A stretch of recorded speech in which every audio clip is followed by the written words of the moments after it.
How to comment photo in TikTok. Hey everybody, welcome back to Official Help Desk. In today's video, we're gonna explore if it's possible or not to comment photo in TikTok, and if yes, we're gonna see how we can do it. So without any further ado, let us jump right into the process. First of all, make sure that you have updated your app. Head over to your Play Store and at the top search bar, type in TikTok. In case you see update sign here, tap on update. Now once you have updated your app, open it and make sure that you are logged into your TikTok account.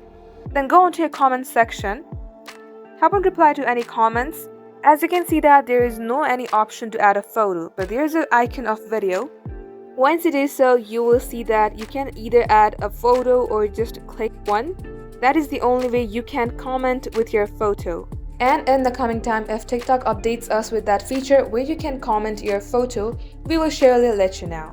So that is all for today's tutorial. If you would like to see more videos on this topic, then do comment down below and we will get back to you soon with more tutorials like this. In the meantime, what you can do is like this video and subscribe to our channel. Also, don't forget to hit the notification bell to never miss an update from us. Lastly, thank you very much for watching the video till the very end. We will catch you up in our next upload.